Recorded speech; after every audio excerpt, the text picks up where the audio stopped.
شام کی زمین سے ایک ایسا خزانہ نکلا ہے جس نے پوری دنیا کو ہلا کر رکھ دیا ہے۔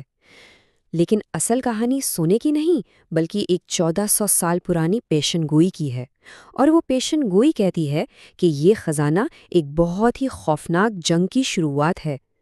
تو آئیے دیکھتے ہیں کہ اس معاملے کی اصل حقیقت کیا ہے۔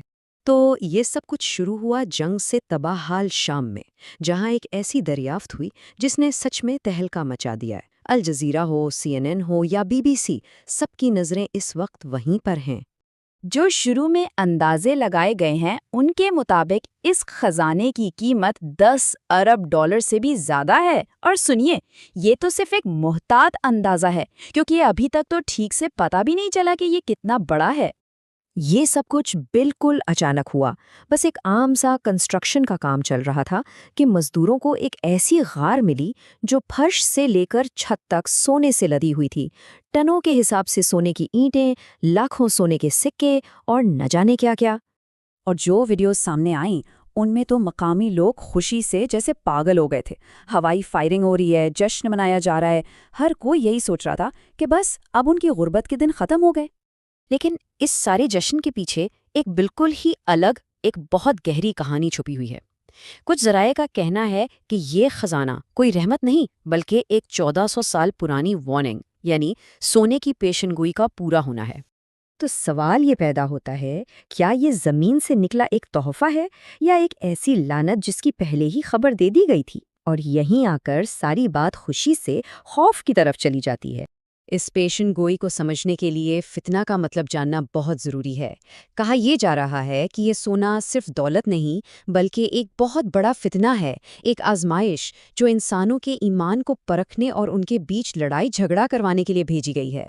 نبی اکرم صلی اللہ علیہ وآلہ وسلم کی ایک پیشن گوئی ملتی ہے جس کے مطابق زمین اپنے اندر کے خزانے باہر پھینک دے گی، سونے اور چاندی کے ستونوں کی طرح، اور اس وقت قاتل کہے گا کہ ہاں، اسی کے لیے تو میں نے قتل کیا تھا۔ اور یہ بات شاید اتنی عجیب نہ لگے جب ہم تاریخ کو دیکھتے ہیں، کیونکہ تاریخ گواہ ہے کہ جہاں بھی قدرتی وسائل کی دولت ملی ہے وہاں خوشحالی کے بجائے تباہی اور جنگ ہی آئی ہے۔ یہ جو وسائل کی لعنت ہے یہ کوئی نئی چیز نہیں ہے۔ عراق میں تیل ملا، لیبیا میں سونا دریافت ہوا، افغانستان میں کھربوں کی معدنیات، اور ان سب کے بعد کیا ہوا؟ صرف تباہی، پابندیاں اور نہ ختم ہونے والی جنگیں۔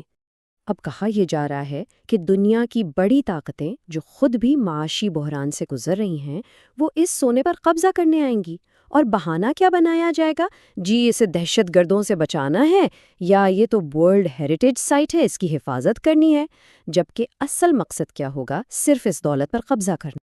اور یہیں سے معاملہ اور بھی سنگین ہو جاتا ہے، کیونکہ پیشن گوئی کا اگلا اور سب سے خوفناک حصہ شروع ہوتا ہے، ایک عظیم جنگ جس کی وجہ یہی سونا بنے گا۔ اسلامی روایات میں اس جنگ کو ملحمۃ الکبریٰ کا نام دیا گیا ہے۔ اس کا مطلب ہے سب سے بڑی جنگ یا زبردست قتل عام، اور پیشن گوئی کے مطابق یہ جنگ قیامت سے پہلے شام کی سرزمین پر ہی لڑی جانی۔ اس کے بارے میں کافی تفصیل ملتی ہے۔ کہا جاتا ہے کہ یہ جنگ شام کے علاقے دابق میں ہوگی۔ ایک طرف رومی یعنی مغربی فوجیں ہوں گی اور دوسری طرف مسلمانوں کی فوج۔ پیشن گوئی میں یہ بھی ہے کہ مسلمانوں کی فوج کا 1/3 حصہ بھاگ جائے گا، 1/3 شہید ہو جائے گا، اور صرف 1/3 کو فتح ملے گی، اور اس کے بعد حضرت عیسیٰ علیہ السلام کا نزول ہوگا۔ لیکن اس ساری جنگ اور سیاست سے ہٹ کر اس واقعے کا ایک بہت گہرا روحانی پیغام بھی ہے۔ یہ وقت کی ایک نشانی ہے، ایک سائن جو ہمیں کچھ سمجھانے کی کوشش کر رہی ہے۔ تو اصل پیغام یہ ہے کہ یہ جشن منانے کا نہیں بلکہ ہوش میں آنے کا وقت ہے۔ یہ سونا خوشی کی نہیں، ایک وارننگ کی علامت ہے کہ توبہ کی جائے، اللہ سے معافی مانگی جائے اور روحانی طور پر تیاری کی جائے، کیونکہ اس ساری بات کا نچوڑ ایک جملے میں یہ ہے کہ اصل سونا ہمارا ایمان ہے اور اصل خزانہ ہمارے نیک اعمال ہیں۔